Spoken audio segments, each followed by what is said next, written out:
ఎలా సాగుతోంది క్యాంపెయినింగ్? బాగా సాగుతుంది. ప్రజల నుంచి మంచి స్పందన ఉంది. మోదీ గారి వేవ్ ఉంది. నా తెలంగాణ కుటుంబ సభ్యులందరికీ నమస్కారాలు. బీజేపీ పిలుస్తుంది రా కదలిరా, జనజాతర సాగుతుంది రా కదలిరా. మీ ఫ్యామిలీ రాజకీయంగా చాలా సంవత్సరాల పాటు ప్రజలకు సేవ చేసినటువంటి ఫ్యామిలీ. మీ అమ్మగారు, మీ నాన్నగారు అందరూ కూడా స్వాతంత్రం కంటే ముందు తెలంగాణ ఉద్యమంలో మొత్తం ఆ బంగారం అంతా అమ్మేసి పాల్గొన్నారని చెప్పేసి ముఖ్యమంత్రి రేవంత్ రెడ్డి గారు చెప్తుంటే ఒక స్పీచ్ లో విన్నాను. ఆనాడు 69 తెలంగాణ ఉద్యమం సందర్భంగా తన సొంత బంగారాన్ని తెగనమ్మి తెలంగాణ ఉద్యమాన్ని నడిపించిన సదాలక్ష్మి గారు మా మాతృమూర్తి, తొలితరం రాజకీయ నేత. కంటోన్మెంట్ ఎమ్మెల్యే మరణంతో పార్లమెంట్ ఎలక్షన్స్ తో పాటు అసెంబ్లీకి కూడా అక్కడ ఉప ఎన్నిక జరుగుతున్న సంగతి తెలిసిందే. అక్కడి నుంచి బీజేపీ అభ్యర్థిగా బరిలో ఉన్నటువంటి వంశ తిలక్ గారు ప్రస్తుతం మనతో పాటు ఉన్నారు. ఒక్కసారి ఆయనతో మాట్లాడదాం. ఆయన క్యాంపెయినింగ్ ఎలా సాగుతోంది, ఆయన వ్యూహాలేంటి, అవతల వాళ్ళ ప్రతి వ్యూహాలకు ఆయన ఎలా స్పందిస్తారు, అన్నీ ఆయన మాటలోనే విందాం. సార్ నమస్తే అండి. నమస్కారం. ఎలా ఉన్నారు? ఎలా సాగుతోంది క్యాంపెయినింగ్? బిజీగా ఉందమ్మా, బాగా సాగుతుంది. ప్రజల నుంచి మంచి స్పందన ఉంది. మోదీ గారి వేవ్ ఉంది. అట్లాగే పార్లమెంట్ ఎలక్షన్స్ రావడం, బై ఎలక్షన్స్ కూడా రావడం, వేవ్ ఖచ్చితంగా చాలా స్పష్టంగా తెలుస్తుంది. అయితే సుమన్ టీవీ 7 కోట్ల సబ్స్క్రైబర్స్కి, ఈ టీవీ ఇంటర్వ్యూను వీక్షిస్తున్నటువంటి ప్రేక్షకులకు అందరికీ కూడా మీ ద్వారా నమస్కారం. హాస్య నందిత దుర్మరణం అన్నది చాలా బాధాకరం. రాజకీయాలు వేరే సంగతి. నేను చాలా స్పీచెస్లో మొట్టమొదటి స్పీచ్ నుంచే ఆ అమ్మాయి ఆత్మకు శాంతి చేకూరాలని ఆ భగవంతుని ప్రార్థిస్తున్నాను. తర్వాత మామూలుగా మళ్ళీ రాజకీయాలు మనం మాట్లాడుకోవచ్చు, కానీ మానవతా దృష్ట్యా ఇది తప్పకుండా చెప్పాలన్న బాధ్యతగా నేను. గ్రేట్ సార్ మీరు నిజంగా ఆ విషయంలో. అయితే ఇప్పుడు అక్కడ నిలబడుతున్న వాళ్ళందరూ యంగ్స్టర్స్ ఉన్నారు, మీరే కొంచెం పెద్దవాళ్ళు, అనుభవజ్ఞులు. అఫ్ కోర్స్ మీకు రాజకీయంగా మీకు పర్సనల్గా ఎక్కడ ఇంతకు ముందు కాంటెస్ట్ చేయనప్పటికీ కూడా మీ ఫ్యామిలీ రాజకీయంగా చాలా సంవత్సరాల పాటు ప్రజలకు సేవ చేసినటువంటి ఫ్యామిలీ. మీ అమ్మగారు, మీ నాన్నగారు అందరూ కూడా. మీ మదర్ ఎవరైతే సదాలక్ష్మి గారు ఉన్నారో, ఉభయ రాష్ట్రాలు అంటే అప్పటికి మన కంబైన్డ్ స్టేట్ కదా, ఈ కంబైన్డ్ స్టేట్ లో ఆమె ఫస్ట్ దళిత్ ఎమ్మెల్యేనే కాదు, ఆవిడ మినిస్టర్ కూడా ఎప్పుడు ఎవరు చేయలేదు. అప్పటి వరకు ఆవిడే ఫస్ట్ స్టార్ట్ చేశారు. అలాంటి కుటుంబం నుంచి మీ నాన్నగారు అయితే చాలా రకాలైనటువంటి ప్రజా సమస్యల మీద, అలాగే ప్రజలకు సంబంధించిన ఇష్యూస్ ఒక్కటే కాదు, వాళ్ళకి హెల్ప్ చేసే విషయంలో కూడా కావచ్చు, ఇలా రకరకాలుగా నాన్నగారు అమ్మగారు ఇద్దరు కూడా ఎంతో సర్వీస్ చేసి ఉన్నారు. సో ఆ కుటుంబం నుంచి మీరు ఇప్పుడు ఒక రకంగా చెప్పాలంటే మీ అమ్మగారి లెగసీని మీరు కంటిన్యూ చేస్తున్నారు. అది మీకు ఎంతవరకు యూజ్ అవుతుంది? మీరు ఎక్కడ ఈ విషయాలు మాట్లాడలేదు అసలు, ఎందుకని? సదాలక్ష్మి గారు మా మాతృమూర్తి, తొలితరం రాజకీయ నేత, మొట్టమొదటి దళిత డిప్యూటీ స్పీకర్. మంత్రి కంటే ముందు ఆమె డిప్యూటీ స్పీకర్. నిజంగా ఆమె డిప్యూటీ స్పీకర్ ఉన్నప్పుడు నేను ఆమె గర్భంలో ఉన్నా. అంటే డిప్యూటీ స్పీకర్ కుర్చీ మీద ఆమె గర్భంలో నేను కూడా కూర్చున్నారు. అమ్మగారు చెప్పేది, నువ్వు గర్భంలో ఉన్నప్పుడు నాకు పదవి వచ్చిందిరా అని చెప్పి. అయితే తర్వాత మళ్ళీ ఆమె మొట్టమొదటి దళిత మహిళా మంత్రినిగా కూడా చేశారు. 9 శాఖలు నిర్వహించారు. ఇప్పుడు ఉన్నటువంటి హైదరాబాద్ రంగారెడ్డి జిల్లా ఆఫీస్ ఏదైతే ఉందో అది మా స్వగృహంగా ఉండేది. ఎప్పుడు అమ్మగారి తర్వాత ఇంకెవరికి ఇవ్వలేదు. అమ్మగారు చాలా లెజెండరీ ఫిగర్. ప్రధానమైనటువంటి 2 ఉద్యమాలు తెలుగు రాష్ట్రాల్లో జరిగినాయి. 1969 తెలంగాణ ఉద్యమం అని అందరూ మాట్లాడతారు. 69 తెలంగాణ ఉద్యమంలో ఆమె one of the founders of Telangana ప్రజా సమితి. ఉస్మానియా యూనివర్సిటీ విద్యార్థులు వాళ్ళకి పోలీస్ పర్మిషన్ దొరక్క నిరసన వ్యక్తం చేసేటటువంటి సమయంలో అమ్మగారిని అప్రోచ్ అయితే అప్పుడు ఆమె ఉస్మానియా యూనివర్సిటీకి వెళ్ళి వాళ్ళని సముదాయించి అక్కడి నుంచి ఆమె ఉద్యమ ప్రస్థానం మొదలుపెట్టి వాళ్ళతో మాట్లాడి అప్పటి నుంచి ఉద్యమం స్టార్ట్ చేసింది. ఈరోజు కూడా TSPSC అంటే Telangana state public service commission, దాంట్లో ఒక ప్రశ్న వస్తుంది దాదాపు ఆల్మోస్ట్ ఎవ్రీ ఇయర్. మొట్టమొదటి తెలంగాణ ప్రజా సమితి సభ జరిగింది రెడ్డి హాస్టల్లో. దానికి అధ్యక్షత వహించింది ఎవరు?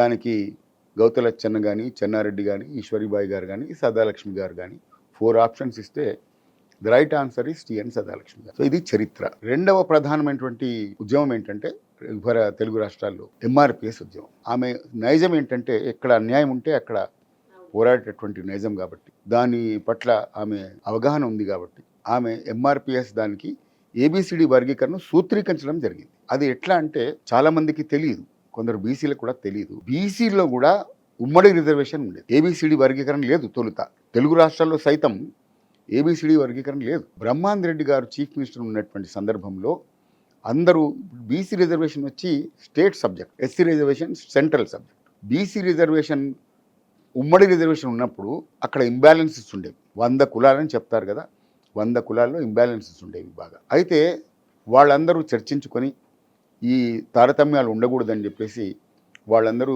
సీఎం గారి దగ్గరికి వెళ్ళి జనాభా దామాషా ప్రకారం అంబేద్కర్ గారు ఏదైతే సూచించారో రాజ్యాంగంలో దాన్ని పొందుపరిచారో దాని ప్రకారం అందరికీ కూడా రావాలంటే ఏబిసిడి వర్గీకరణ లాగా చేస్తే బాగుంటుంది, కేటగరైజేషన్ చేసి ప్రధానమైన కులాలు వాటి ఉపకులాలు అన్నిటి కూడా చేస్తే బాగుంటుందని సామరస్యంగా మాట్లాడుకొని వాళ్ళందరూ మన బ్రహ్మాంద్ రెడ్డి గారితో మాట్లాడి ఏబిసిడి బ్యాక్వర్డ్ క్లాస్ రిజర్వేషన్ జరిగింది. సో నాన్నగారు పబ్లిక్ సర్వీస్ కమిషన్ మెంబర్ ఉన్నారు. ప్రధానంగా ఆయన ఉద్యోగాలు ఇచ్చేటటువంటి సంస్థ. కనీసం అప్లికేషన్స్ కూడా ఒక వర్గానికి రావటం, మాదిగలకు రావటం లేదు. మాదిగలు ఉపకులాలు ఒక వర్గం వాళ్ళ అప్లికేషన్సే వస్తున్నాయి. ఆయన బాధపడతా మనం అందరికీ సమన్యాయం చేయాలి, సమాజంలో మనం న్యాయం చేసినట్టు అవసరం ఉంది కదా, వెతుకుతుంటే కూడా దొరకటం లేదు వీళ్ళు అని బాధపడుతూ అమ్మగారితో చర్చిస్తే అప్పుడు అమ్మగారు చెప్పారు ఏంటంటే, ఎలాగైతే బ్యాక్వర్డ్ క్లాసెస్లో కూడా ఏబిసిడి వర్గీకరణ చేశారో షెడ్యూల్ క్యాస్ట్లో 60 కులాలు అని చెప్తారు, 59 అంటారు, కొందరు 60, 61 అంటారు. వాళ్ళ దాంట్లో కూడా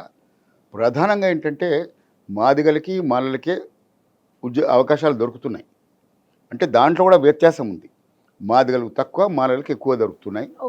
దానికి ఒక రీజన్ కూడా ఉంది. ఆంధ్రాలో ఏంటంటే ఇంగ్లీష్ మీడియం ఉండేది, తెలంగాణలో నైజాం రాష్ట్రం కాబట్టి ఉర్దూ మీడియం ఉండేది. మాల సోదరులు ఆంధ్ర రాష్ట్రంలో ఎక్కువ శాతం ఉంటారు. వాళ్ళకి ఇంగ్లీష్ మీడియం చదువుకున్న వాళ్ళు కాబట్టి వాళ్ళ ఆఫీసర్స్ తొలితరం వాళ్ళందరూ కూడా అప్పుడు ఉమ్మడి రాష్ట్రమే కాబట్టి ఎక్కడైనా వాళ్ళకి ఉద్యోగం దొరకవచ్చు. కాబట్టి వాళ్ళు చాలామంది తొలితరం వాళ్ళకి ఉద్యోగాలు దొరికినాయి ఇంగ్లీష్ మీడియం కాబట్టి. ఇక్కడ తెలంగాణలో మాదిగలు ఎక్కువ ఉంటారు, వాళ్ళకి ఉర్దూ మీడియం కాబట్టి ఇంగ్లీష్లో వాళ్ళు తట్టుకోలేక వాళ్ళకి ఉద్యోగాలు రాదు. అయితే ఇంబ్యాలెన్స్ బాగా రోజు రోజుకి పెరుగుకుంటా పోయినందుకు వల్ల మాల వర్గానికి ఎక్కువ శాతం రావటం, దాని తర్వాత మాదిగలకు కొంత రావటం. మీరు గమనించాల్సింది ఏంటంటే ప్రధానమైనటువంటి 2 కులాలు మాదిగ మాల కులాలకు మాత్రమే రిజర్వేషన్స్ ఎక్కువ వచ్చినాయి. కానీ నిజంగా కనుక మీరు చూస్తే మాల ఉపకులాలు కానీ మాదిగ ఉపకులాలు కానీ అసలు రిజర్వేషన్స్ అన్న సంగతే తెలియదు, వాటి వాసన కూడా తెలియదు. అమ్మగారు అందుకేమన్నారంటే అంబేద్కర్ గారు ఏదైతే రాజ్యాంగంలో పొందుపరిచారో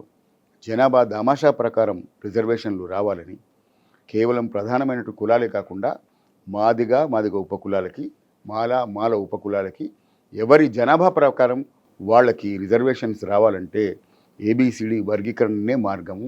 అది సెంట్రల్ సబ్జెక్ట్ కాబట్టి దాన్ని ప్రాపర్గా మనం ఉద్యమంలాగా నిర్మించుకొని దాన్ని ముందరికి తీసుకెళ్లాల్సిన అవసరం ఉందని చెప్పేసి అప్పుడు నాన్నగారికి సూచించడంతో అప్పటి నుంచి అరుంధతీయ బంధు సేవా మండలి అని నాన్నగారు దాన్ని నిర్మాణం చేశారు. దాని తర్వాత ఆదిజాంబవ సమాఖ్యాన్ని ఆ రోజుల్లోనే ఆదిజాంబ అంటే మాదిగలు జాంబవంతుని వారసులు అని చెప్పేసి ఒక ప్రతీతి ఉంది, అందరూ నమ్ముతారు. అయితే ఆదిజాంబవ సమాఖ్య అని పెట్టారు. ఆ తొలితరం నుంచే వాళ్ళు ఏంటంటే ఈ దిశగా అవేర్నెస్ తీసుకొచ్చారు ప్రజలు. ఈ వర్గీకరణ ఒకరి రిజర్వేషన్ ఒకరు లాక్కోవటం అన్నది లేదు, ఎవరి దామాషా ప్రకారం వాళ్ళకి రిజర్వేషన్ రావాలన్న ప్రయత్నం. ఉమ్మడి రిజర్వేషన్ని ఏబిసిడిగా వర్గీకరించాలని చెప్పేసి మొట్టమొదట సూత్రీకరించింది అమ్మగారు నాన్నగారు, వాళ్ళిద్దరు చర్చించుకుని చేసినటువంటి సంగతి. సూపర్, అసలు చాలా గ్రేట్. ఒక గొప్ప తల్లిదండ్రుల నుంచి వారసత్వం పుచ్చుకొని వచ్చారు మీరు, గ్రేట్ అసలు రియల్లీ. ఇంకొకటి ఆర్య సమాజాన్ని కూడా ఏర్పాటు చేశారంట ఫాదర్, అసలు ఆయనేనంట కదా రూపకర్త ఆర్య సమాజాన్ని. నాన్నగారు రూపకర్త కాదు, దయానంద సరస్వతి రూపకర్త. అంటే మన దగ్గర కూడా కాదు వాస్తవానికి. అమ్మగారు నాన్నగారు ఇద్దరు బొలారం వాస్తవం. ప్రచారం కూడా మొదలుపెట్టింది ఇక్కడి నుంచే. ఓకే, అమ్మగారి సమాధి దగ్గర నివాళులు అర్పించి మొదలుపెట్టాను. మా పితరులు అక్కడ ఉన్నారు, మా పూర్వీకులు ఉన్నారు, వాళ్ళందరి సమాధులకు దండలు వేసి అమ్మగారి సమాధికి నివాళులు అర్పించి మా కుటుంబ సభ్యులతో, బీజేపీ కార్యకర్తలతో, ఎంఆర్పిఎస్ కార్యకర్తలతో, విచ్చేసినటువంటి కొందరు మాల సోదరుల కార్యకర్తలతో అందరితో కలిసి అక్కడ నివాళులు అర్పించి మొదలుపెట్టాం. సో అమ్మ నాన్న ఇద్దరు కూడా బొలారం వాస్తవ్యులే. వాళ్ళిద్దరిది ఆదర్శవంతమైనటువంటి ప్రేమ వివాహం అప్పట్లోనే. అందుకే అమ్మగారు జీవితాంతం కలర్ఫుల్ డ్రెస్ చాలా అరుదుగా వేసేది. జీవితాంతం ఆమె ఖాదీ తెల్ల చీరలే కట్టేది. తల్లో పూలు ఏదో పెళ్లి ఫంక్షన్ ఉండేటప్పుడు మాత్రం పెట్టుకునేది, అంతకు మించి పెట్టుకునేది కాదు. సో నాన్నగారు కూడా ఖాదీ డ్రెస్లు వేసుకునేది, ధోతి కుర్తా వేసుకునేవారు. స్వాతంత్రం కంటే ముందు అంబేద్కర్ గారిని లేకపోతే ఇతరులందరినీ మహాత్మా గాంధీ గారిని స్ఫూర్తిగా తీసుకున్నారు కాబట్టి వాళ్ళిద్దరూ, నాన్నగారు స్కూల్లో ఫస్ట్ అమ్మ బొలారంలో, అయితే అమ్మగారు కూడా ఆమె స్కూల్లో ఫస్ట్, జిల్లా పరిషత్ స్కూల్లో ఫస్ట్. వీళ్ళిద్దరికీ మీరు విచిత్రంగా ఇది తెలవాలి చాలామందికి, పులి నరసింహులు అని ఒక మాల వ్యక్తి బొలారంలో ఆయన చదువుకునే పిల్లలకందరికీ ఒక ఉచితమైనటువంటి ఒక వేదిక ఏర్పాటు చేసేవారు. పరస్పరం ఎవరికైనా ప్రాబ్లమ్స్ ఉంటే అక్కడ కూర్చుని చిన్న చిన్న టీచర్స్ అందరూ ఉండి వాళ్ళు చదువుకోవడానికి ఒక ఏర్పాటు చేసేవారు. అక్కడ అమ్మ నాన్నగారు ఇద్దరు కలిసి, నాన్నగారు మ్యాథమెటిక్స్లో ఎక్స్పర్ట్, ప్రతిసారి 100కు 100 వచ్చేది. అమ్మగారికి ఒక్క పర్టికులర్ లెక్కల్లో సమస్య వస్తే పులి నరసింహులు గారు ఇదిగో ఈ వ్యక్తి అయితే నీకు దాన్ని బాగా విపులంగా చెప్పగలుగుతాడని చెప్పేసి అమ్మగారికి నాన్నగారికి అక్కడ పరిచయం పరిచయం ఏర్పాటు అక్కడ జరిగింది. అయింది. అక్కడ నుంచి కొంత పరస్పర అభిమానము, దాని తర్వాత ప్రేమ, అక్కడ నుంచి స్వాతంత్ర్య ఉద్యమం కూడా జరుగుతుంది నేపథ్యంలో ఆదర్శమైనటువంటి వివాహం. రైట్. మీరు ఆర్య సమాజ్ గురించి మాట్లాడారు కాబట్టి బోలారంలో ఆర్య సమాజ్ మొదటి నుంచి ఉంది తల్లి. ఈ రోజు కూడా బోలారం ఆర్య సమాజ్ చాలా ఫేమస్. అన్ని వర్గాల వారు ఆర్య సమాజ్ పాటిస్తారు. అక్కడ గుళ్ళల్లో కూడా మీరు ఆర్య సమాజ్ మంత్రాలు ఇప్పటికీ కూడా వాళ్ళు పాటిస్తారు. సో నాన్నగారు ఏంటంటే, నాన్నగారి కంటే వాళ్ళ ఫాదర్ వెంకయ్య గారు, ఆయన బ్రిటిష్ ఆర్మీలో సోల్జర్గా ఉండేవారు. ఆయన గురించి కూడా చెప్పాలి. అంబేద్కర్ గారు ఆ రోజుల్లో అందరికీ తెలుసు, నేను హిందూ మతంలో జన్మించాను కానీ హిందూ మతంలో మరణించను, నేను ఈ హిందూ మతాన్ని వీడుతాను అని ఆయన స్టేట్మెంట్ ఇస్తే చాలా ధైర్యంగా మా తాతగారు, పెద్ద వ్యక్తి కానిప్పటికీ ఆర్య సమాజ్ అప్పటికే పుచ్చుకున్నాడు. ఆయన అంతకుముందు నాన్ వెజ్ అంతా తినేది, కానీ ఆయన మార్చి తొలితరం ఫస్ట్ ఆర్య సమాజ్కి షిఫ్ట్ అయింది మా తాతగారు. దాని తర్వాత నాన్నగారు వాళ్ళందరూ ఆర్య సమాజ్ తీసుకున్నారు. మా తాతగారు ఏంటంటే, మేము జన్మతా హిందువులము, చనిపోయేంత వరకు కూడా హిందువులమే ఉంటామని అంబేద్కర్ గారు ఇచ్చిన టైంలోనే ఆయన కూడా స్టేట్మెంట్ ఇవ్వడం జరిగింది. సో అప్పటి నుంచే హిందుత్వం కానీ లేకపోతే ఆర్య సమాజ్ కానీ స్పష్టంగా మా జీవితాల్లో ఒక భాగం అయిపోయింది. నాన్నగారు ఆర్య సమాజ్ పెంపకంలో పెరిగారు. దానివల్ల ఆయన జీవితాంతం ఆల్మోస్ట్ చనిపోయే వరకు కూడా జనరల్ సెక్రటరీ, ప్రెసిడెంట్గా ఉన్నారు. చనిపోయేటప్పుడు కూడా ఆయన ఆర్య సమాజ్ ప్రెసిడెంట్గా ఉన్నారు. ప్రధానంగా నాన్నగారు ఒక సోల్జర్ కుటుంబంలో పుట్టి, యావరేజ్ మిడిల్ క్లాస్ కుటుంబంలో పుట్టి, ఆయన మీకు చెప్పాలంటే చదువుకునేటటువంటి సమయంలో దళిత బస్తీలు ఎట్లా ఉంటాయమ్మా, దళిత బస్తీల్లో చుట్టుపక్కల బాగా గొడవలు ఉంటాయి. ఆయన ప్రశాంతంగా చదువుకోవాలని శ్మశానంలోకి పోయి చదువుకునేవాడు. వెలుతురున్నంత సమయం వరకు, అంటే చీకటి పడేంత వరకు అక్కడ చదువుకుని ఇంట్లోకి వచ్చి మళ్ళీ ఆయన కంటిన్యూ చేసేవారు. అట్లా చదువు మీద అమితమైనటువంటి ఆసక్తి ఆయన. అందుకే స్కూల్లో ఫస్ట్ వచ్చేవారు ఆయన. అయితే ఒక టీచర్ స్థాయి నుంచి పబ్లిక్ సర్వీస్ కమిషన్ మెంబర్ స్థాయికి 20 సంవత్సరాలు ఆయన కష్టపడి మన ఎడ్యుకేషన్ డిపార్ట్మెంట్లో పనిచేశారు. ఆయన ప్రధానంగా మీకు ఒక విషయం చెప్పాలి, సామాఖ్య న్యాయం ఎట్లా పాటించేవారంటే, పొన్నాల లక్ష్మి గారు ఉన్నారు, మీకు అందరికీ తెలుసు, పిసిసి ప్రెసిడెంటు, దాని తర్వాత మరి మంత్రి కూడా చేశారు ఆయన. ఆయన ఎప్పుడు ఎక్కడ ఇంటర్వ్యూలు ఇచ్చినా కూడా, నేను ఈరోజు ఈ స్థాయికి ఉండడానికి కారణం డాక్టర్ టివి నారాయణ గారని, మా గురువు గారని చెప్తారు. దాని గురించి చిన్న నేపథ్యం చెప్పాలి. ఏంటంటే, పొన్నాల లక్ష్మి గారు బీసీ సమాజ వర్గం, మున్నూరు కాపు సమాజ వర్గానికి చెందినటువంటి, ఆయనకు కూడా విపరీతమైనటువంటి ఆసక్తి చదువు మీద. నాన్నగారు వరంగల్లో పనిచేసేటటువంటి సందర్భంలో పొన్నాల లక్ష్మి గారు డబ్బులు లేనటువంటి సందర్భంలో వాళ్ళ తల్లి పెళ్లి చీరను అమ్మి ఆ డబ్బులు ఫీజుగా కట్టుకుని చదువుకునేటటువంటి పరిస్థితుల్లో నాన్నగారు దాన్ని గమనించి ఈ విద్యార్థిని తీసుకొచ్చి ఆయన ఉండేటటువంటి క్వార్టర్లో పెట్టి భోజనం పెట్టి 6 నెలలుగా ఆయనకి ట్యూషన్ చెప్పి చేస్తున్నటువంటి సందర్భంలో అప్పుడు ఏం జరిగిందంటే, వరంగల్లో అక్కడ ఎస్సీ హాస్టల్ మాత్రమే ఉండేది, బీసీ హాస్టల్ ఉండేది కాదు. సో మొట్టమొదటిసారి నాన్నగారు ప్రభుత్వంతో పోరాడి వాళ్ళకు చెప్పి ఒక బీసీ విద్యార్థిని ఎస్సీ హాస్టల్లో అడ్మిట్ చేసి అందులో చదువుకునేటటువంటి పరిస్థితులు ఏర్పాటు చేసి నాన్నగారు ఆయనకి చదువు చెప్పి పైకి తీసుకొచ్చారమ్మా. ఆయన అద్భుతంగా ఎదిగారు, చాలా బ్రహ్మాండంగా మంచి ఇంజనీర్ అయినారు, మీకు అందరికీ తెలుసు. అట్లాగే రాజకీయాల్లో రాణించి చాలా అద్భుతంగా పైకి వచ్చారు. అంటే అన్ని సామాజిక వర్గాల పట్ల నాన్నగారికి ఉండేటటువంటి సమానమైన దృష్టి కోసం చెప్పదలుచుకున్నాను. హంబుల్గా ఒక టీచర్ నుంచి మొదలయ్యి పబ్లిక్ సర్వీస్ కమిషన్ మెంబర్ అయ్యి, దాని తర్వాత ఆయన సి కమిషన్ మెంబర్ అయ్యి చాలా ఉన్నత స్థాయి. ఇంకొకటి ఏంటంటే, నాన్నగారు చంద్రబాబు నాయుడు గారు చీఫ్ మినిస్టర్గా ఉన్నప్పుడు నాగఫణి శర్మ గారు ప్రముఖ సంస్కృత పండితుడు, ఆయన బ్యాచ్లో నాన్నగారికి మొట్టమొదటిసారి ఒక దళితుడు సాంస్క్రిట్ ప్రెసిడెన్షియల్ అవార్డీ దొరికినారు. నాన్నగారు ఫస్ట్ ప్రెసిడెన్షియల్ అవార్డీ.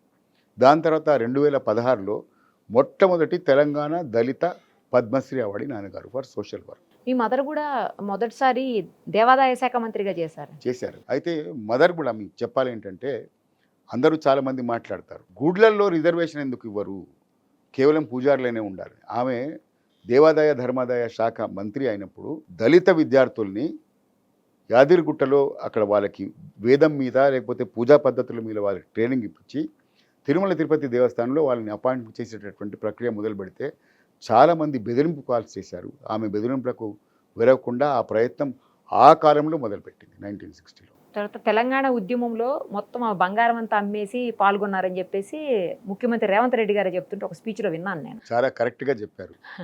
ఎంతో దూరం కాదు. అందరూ ఏమంటున్నారంటే ఏదో చాలా పాత తరం కదా సదాలక్ష్మి గారు, ఇప్పటివరకు ఎవరికి గుర్తుంది అనుకుంటున్నారు. నేను మొన్న ఎక్స్ ఆర్మీ వాళ్ళ AWHO కాలనీకి వెళ్తే అందరూ అమ్మగారిని గుర్తుపడతారు, నాన్నగారిని గుర్తుపడతారు. కొందరు వచ్చి నేను నాన్నగారి స్టూడెంట్ అని చెప్పడం, కొందరు వచ్చి నేను నాన్నగారితో అమ్మగారితో పనిచేసామని చెప్పడం. మీరు ఆశ్చర్యపోతారు. ఒక సభలో నేను కనుక పోతే ఒక ఆమె పేరు, ఒక మహిళ పేరు సదాలక్ష్మి. నేను ఆశ్చర్యపోయినా. ఆమె వచ్చి స్పీచ్లో ఏం చెప్పిందంటే, సదాలక్ష్మి గారు మా అమ్మగారి ఫ్రెండ్, చాలా మంచి క్లోజ్గా ఆమె కాబట్టి మా అమ్మగారు అభిమానం కొద్దీ మంచి లక్షణాలు ఉన్నటువంటి వ్యక్తి కాబట్టి అటువంటి లక్షణాలు పునిపుచ్చుకోవాలని చెప్పి నా పేరు సదాలక్ష్మి అని పెట్టారంటే నేను నిజంగా ఉప్పొంగిపోయినాను, చాలా ఎమోషనల్గా ఫీల్ అయినాను. అమ్మగారు చేసినటువంటి సేవలు అట్లా ఉన్నాయి, నాన్నగారు చేసినటువంటి సేవలు అట్లా ఉన్నాయి. ఇది కేవలం అమ్మగారు నాన్నగారు మా కుటుంబానికే కాదు, మొత్తం సికింద్రాబాద్ కంటోన్మెంట్కి, బొలారం వాసులకు అందరికీ కూడా గౌరవం వన్నె తీసుకొచ్చినటువంటి వారు కాబట్టి వాళ్ళ అడుగుజాడల్లో నడిచేటటువంటి ప్రయత్నం నేను చేస్తాను. ఇప్పుడు మీ కాన్స్టిట్యున్సీలో ఎలాంటి ప్రాబ్లమ్స్ మీరు ఐడెంటిఫై చేశారు, వాటిని ఎలా సాల్వ్ చేయబోతున్నారు రాబోయే రోజుల్లో మీరు కనుక గెలిస్తే? అమ్మ, ప్రధానంగా సికింద్రాబాద్ కంటోన్మెంట్ ఒక సెంటర్ పాయింట్ అయితే, అవును, పక్కన కూకట్పల్లి అది డెవలప్ అయింది, సికింద్రాబాద్ డెవలప్ అయింది, చుట్టుపక్కల ప్రాంతాలన్నీ డెవలప్ అవుతున్నాయి. సికింద్రాబాద్ కంటోన్మెంట్ ఒకటే ఎందుకు డెవలప్ కావటం లేదు అంటే, రిజర్వ్డ్ కాన్స్టిట్యుయెన్సీ కాబట్టి అక్కడ దళితులు ఎక్కువ శాతం జనాభా ఉంది కాబట్టి. కాకపోతే సికింద్రాబాద్ కంటోన్మెంట్లో 85% చదువుకున్న వాళ్ళు ఉన్నారు, విద్యావంతులు ఉన్నారు. అక్కడ కూడా కేవలం దళితులే కాదు, మన ఎకనామికలీ వీకర్ సెక్షన్స్ ఉన్నవారు. మరి ఎందుకో అన్ని ప్రభుత్వాలు కూడా, ఒక్క ప్రభుత్వం అని నేను చెప్పాను, అన్ని ప్రభుత్వాలు కూడా సికింద్రాబాద్ కంటోన్మెంట్ కాన్స్టిట్యుయెన్సీ డెవలప్మెంట్ మీద దాన్ని కినుక వహించి నిర్లక్ష్యం చేస్తూ, మీకు కనుక చూస్తే ఫైనాన్షియల్ డిస్ట్రిక్ట్ వైపు పోతే ఎట్లా ఉందో మీరు పరిస్థితి తెలుసు. మనము అమెరికాలో ఉన్నామా లేకపోతే డల్లాస్లో ఉన్నామా అనుకునేటటువంటి పరిస్థితి.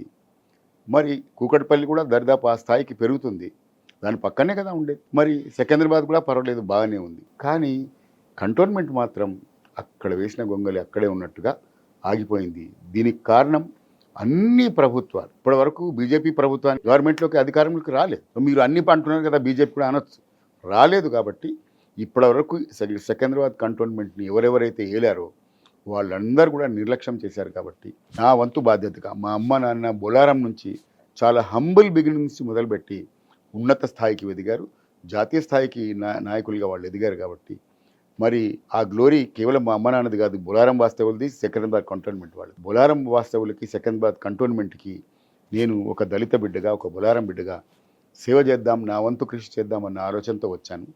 అయితే ఇంకొక విషయం ఉంది, మీరు చెప్తున్నారు సరే యువకులు కూడా చాలా పోటీ పడుతున్నారు, మరి మీకెందుకు టికెట్ ఇచ్చారంటే, అన్ని రాజకీయ పార్టీలు, ఒక రాజకీయ పార్టీ అని చెప్పను, ముఖ్యంగా దళితులకు టికెట్ ఇచ్చేటప్పుడు ఏం చెప్తారంటే, ఇంటెలిజెంట్గా ఉన్న వాళ్ళని, లేకపోతే ఆలోచన పరంగా వాళ్ళకి శక్తి ఉన్న వాళ్ళని వీళ్ళు టికెట్లు ఇవ్వరమ్మా, చాలా తక్కువ శాతం ఇస్తారు. మీరు కనుక గమనిస్తే విద్యావంతులకు తక్కువ ఇస్తారు. నిజంగా చెప్పారంటే కొంత రామారావు గారు వచ్చిన తర్వాత వాళ్ళకి విద్యావంతులకు ఇవ్వడం మొదలుపెట్టినారు, చాలా ప్రశంసనీయం కాదని నేను చెప్పాను. అయితే ఎవరైతే దళితులు చెప్పు చేతుల్లో ఉంటారో, అక్కడ చుట్టుపక్కల ఉన్న పటేళ్ల చెప్పు చేతులు ఉంటారో వాళ్లకు మాత్రమే టికెట్లు ఇస్తారు. కాకపోతే ఈసారి, ఇంతకుముందు కూడా గతంలో నేను ప్రయత్నం చేసిన కానీ దక్కలేదు. ఈసారి పార్టీ ఆలోచించింది, అధిష్టానం ఆలోచించింది. 25 సంవత్సరాలుగా సుదీర్ఘంగా పార్టీకి సిద్ధాంతాలకు కట్టుబడి ఉన్నాడు, మనకు సేవ చేస్తున్నాడు. సామాజిక సమరసత వేదిక తెలంగాణ రాష్ట్ర అధ్యక్షుడిని. అంటే సామాజిక సమరసత అంటే కులాల మధ్యలో సమరసత రావాలని, సామరస్యంగా ఉండాలని, అది మొట్టమొదటి అడుగు. దాని తర్వాత కులాలు తీసేసేటటువంటి ప్రక్రియ. నేను గత 15 సంవత్సరాల నుంచి ఉమ్మడి తెలుగు రాష్ట్రాల్లో కూడా నేను అధ్యక్షుడిని, జనరల్ సెక్రటరీని, ప్రెసిడెంట్ని ఆ విధంగా పనిచేస్తున్నాడు. కాబట్టి ఒక ఎస్సీ కాన్స్టిట్యున్సీలో అయితే సరిపోతాడని చెప్పి పెద్దలు నరేంద్ర మోదీ గారు కానీ, జేపీ నడ్డా గారు కానీ, ఇక్కడ లోకల్ అధిష్టానం కానీ వాళ్ళందరూ నిర్ణయించుకొని సంఘం యొక్క సపోర్ట్తో నాకు ఇక్కడ టికెట్. ఆర్ఎస్ఎస్లో ఉన్నారు కదా మీరు, ఎలా? 20 సంవత్సరాల నుంచి ఉన్నారు. 20 సంవత్సరాల నుంచి? 25 సంవత్సరాలు. ఇప్పుడు ఈ కాన్స్టిట్యున్సీలో అంటే కంటోన్మెంట్ కాన్స్టిట్యున్సీలో ప్రజలు లేదా ఓటర్లు ఎందుకు తిలక్ గారికి ఓటేయాలి అంటే ఏం ఆన్సర్ చేస్తారు? మా కంటోన్మెంట్ కాన్స్టిట్యున్సీలో నేను ఇందాక చెప్పాను, చుట్టుపక్కల అంతా డెవలప్ అయింది. కంటోన్మెంట్ కాన్స్టిట్యున్సీలో మాత్రమే సమస్యలు మిగిలిపోయినాయి. చాలా సెంట్రల్లీ లొకేటెడ్ అయినా కూడా కేంద్రపాలిత ప్రాంతం దరిదాపు. కానీ అక్కడ మీరు కనుక చూస్తే ఒక జూనియర్ కాలేజ్ లేదు. ఉన్న ఏకైక, అంటే సరే ప్రైవేట్ ఉండొచ్చు, degree college, Kasturba degree college అని ఉంది. అది నేను ఎగ్జిబిషన్ సొసైటీ మెంబర్, మాకు చెందినటువంటి కస్తూర్బా డిగ్రీ కాలేజ్. అంటే అవకాశం ఇస్తే ఎంత పెద్దగాతో చెప్పడానికి చెప్తున్నా, Kasturba degree college is one of the best 10 కాలేజెస్లో ఒకటి in the country, not in the state. So అవకాశం ఇస్తే కంటోన్మెంట్ ప్రజలు అక్కడ విద్యార్థులే కదా అక్కడ చేరుతారు, ఆ స్థాయికి వెళ్ళగలరు. కానీ వాళ్ళకు అవకాశం ఇవ్వలేదు, జూనియర్ కాలేజ్ రాలేదు. దాని తర్వాత పక్క కాన్స్టిట్యుయెన్సీలో ప్రధానమైనటువంటి సమస్య ఇది. పక్క కాన్స్టిట్యుయెన్సీలో నీళ్లు రోజు మార్చి రోజు లేకపోతే ప్రతిరోజు వచ్చేటటువంటి పరిస్థితుల్లో కంటోన్మెంట్లో మాత్రం వారానికి ఒకసారి, 7 డేస్కి కానీ 6 డేస్కి కానీ ఒకసారి నీళ్లు ప్రధానమైనటువంటి జీవనాధారం. దాన్ని వాళ్ళు దూరం పెట్టి మిషన్ భగీరథాన్ని పాత గవర్నమెంట్ చెప్పింది. నల్లలో నీళ్లు రాకపోతే మేము ఓటు అడగమని చెప్పింది. మరి ఏ ముఖం పెట్టుకొని బీఆర్ఎస్ పార్టీ వాళ్ళు ఈరోజు ఓటు అడుగుతున్నారమ్మా? నేను సూటిగా మీ ద్వారా అడుగుతున్నాను. నీళ్ళ సమస్య ఇప్పటివరకు తీరలేదు. మరి కాంగ్రెస్ పార్టీలో మా రేవంత్ రెడ్డి గారు 5 సంవత్సరాలు ఎంపీగా ఉన్నారు, మల్కాజ్గిరి కాన్స్టిట్యుయెన్సీ కదా. దాని తర్వాత ఆయన అదృష్టవశాత్తు సీఎం అయినారు. దాదాపు 4 నెలల నుంచి, అంటే 100 పైచిలకు రోజుల నుంచి ఆయన సీఎంగా ఉన్నారు. మొన్న రోడ్ షోలో వచ్చి మాట్లాడతాడు, మా అభ్యర్థి మెజార్టీతో గెలిచి. ఎట్టా గెలుస్తాడు రేవంత్ రెడ్డి గారు? మరి మీరు ఏమైనా సమస్యలు పరిష్కరిస్తే గెలుస్తారు. నీటి సమస్య ప్రధానంగా ఉంది. మరి అక్కడ 1,00,000 గ్యాలన్ల నీళ్లు కావాలి, 50 గ్యాలన్ల నీళ్లు మాత్రమే ఇస్తున్నారు. 40 లక్షల గ్యాలన్ల నీళ్లు ఇప్పటికీ దానికి డిఫిషియెంట్గా ఉంది. అది ఎందుకు వస్తుంది అంటే దీన్ని కేంద్ర పాలిత ప్రాంతం, ఆయన చెప్పాడు స్పష్టంగా రేవంత్ రెడ్డి గారు, నేను ప్రయత్నం చేస్తుంటే కూడా నాకు అధికారం వింటం లేదు. ఎందుకు వింటం లేదు? వాళ్ళు కేంద్రం వాళ్ళు కాబట్టి నీ మాట వింటం లేదు. మరి ముఖ్యమంత్రివి, ఆ మాత్రం నువ్వు దాన్ని పరిస్థితులను చక్కదిద్ది నీళ్ళు ఇవ్వచ్చు కదా, అది ఇవ్వలేకపోతున్నారు. సో 10 సంవత్సరాలు ఉన్నటువంటి బీఆర్ఎస్ పార్టీ నీళ్ళు ఇవ్వలేకపోయింది. మిషన్ భగీరథ అని ఇంకా కాళేశ్వరం అని చెప్పి కూడా నీళ్లు కంటోన్మెంట్లో ఇవ్వలేకపోయింది. అట్లాగే సీఎం రేవంత్ రెడ్డి గారు కూడా ఉండి ఇప్పటివరకు నీళ్ళు ఇవ్వలేకపోయినారు. ఇది ప్రధానమైన సమస్య. నేనేమంటున్నానంటే సికింద్రాబాద్ కంటోన్మెంట్లో నిజంగా ఒక ప్రతినిధి రావాలంటే కేంద్రంలో ఏదైతే ప్రభుత్వం ఉంటుందో దాని ప్రతినిధే రావాలి. అంటే భారతీయ జనతా పార్టీ ప్రతినిధి మల్కాజ్గిరి ఎంపీగా రావాలి. ముఖ్యంగా, అతి ముఖ్యంగా సికింద్రాబాద్ కంటోన్మెంట్ ఎమ్మెల్యే ఎవరైతే ఉంటారో ఆయన కూడా భారతీయ జనతా పార్టీకి వాళ్ళు చెందితేనే ఈ సమస్యలన్నీ తీరుతాయి. ఇది నీళ్ళ సమస్య. ఇంకొకటి సమస్య ఉందమ్మా, పక్కన కాన్స్టిట్యుయెన్సీలో 7% ట్యాక్స్ ఉంది, రిజిస్ట్రేషన్ ఫీ. సికింద్రాబాద్ కంటోన్మెంట్లో వచ్చి 11 to 14% ట్యాక్స్. అది ప్రభుత్వం చేతిలో. మరి రేవంత్ రెడ్డి గారు నేను తగ్గించుకుంటాను నా ట్యాక్స్ అని చెప్పి 7 చేయొచ్చుగా. మీరు సమస్యలు పరిష్కరించకుండా మీ చేతిలో పెట్టుకొని నేను మాకు ఓటేయండి అంటే ఎవరు వేస్తారు? ఎవరైనా ఓటరు వాళ్ళ సమస్యలకు పరిష్కారం దొరికితేనే ఓటేస్తారు. అందుకే నేనేం చెప్తున్నాను, మళ్ళీ కూడా మేము రాజ్నాథ్ సింగ్ గారు కేంద్ర మంత్రి గారిని తీసుకొచ్చే ప్రయత్నం చేస్తున్నాం. బహుశా జరుగుతుంది. ఇటువంటి సమస్యలన్నీ కూడా కేంద్రపాలిత ప్రాంతం లాగా ఉన్నటువంటి, కేంద్రపాలిత ప్రాంతం కాదు కానీ వీళ్ళ హెడ్ క్వార్టర్ వచ్చేసి పూనా, మళ్ళీ ఇంకొకటి వచ్చేసి ఢిల్లీ. సో అక్కడ సత్సంబంధాలు పెట్టుకొని అక్కడ వాళ్ళకు అపీల్ చేయగలిగేటటువంటి వాళ్ళు ఉంటేనే తప్పకుండా ప్రజల సమస్యలు పరిష్కారం అవుతాయి. కాబట్టే భారతీయ జనతా పార్టీ ప్రతినిధిని, అభ్యర్థిని అనేటువంటి వంశతిలకు కానీ లేకపోతే ఈటెల రాజేందర్ గారిని ఓటేస్తేనే వాళ్ళ సమస్యలు పరిష్కారం అవుతాయి. యాక్చువల్లీ ఏమన్నా మీ స్టార్ క్యాంపెయినర్స్ రాబోతున్నారా మీ నియోజకవర్గానికి? కొందరం అనుకున్నాం. మా అతిపెద్ద స్టార్ క్యాంపెయినరు నరేంద్ర మోదీ గారు. మోదీ వేవ్ జరుగుతుంది. కాకపోతే ఆయన దేశం అంతా తిరగాలి. గతంలో పరేడ్ గ్రౌండ్స్లో మీటింగ్ జరిగారు. I pray God and I request all the party people, దయచేసి నరేంద్ర మోదీ గారు ఒక్క సభ మీరు పరేడ్ గ్రౌండ్లో పెడితే అందరూ మోదీ వేవ్లో ఖచ్చితంగా మేము బయటపడతాం. అది ప్రయత్నం చేస్తున్నాం. కాకపోతే అమిత్ షా గారిది కూడా ఉందని చెప్తున్నారు. మరి ఎంతవరకు వస్తుందో తెలీదు. రాజ్నాథ్ సింగ్ గారిది దర్దాపు ఉందని వస్తుంది. అక్కడ కొంత తమిళియన్స్ కూడా ఉన్నారు కాబట్టి అన్నామలై గతంలో వచ్చారు. గతంలో ప్రభుత్వం ఉన్నటువంటి అభ్యర్థికి పాపం ఆయన సపోర్ట్ చేశారు.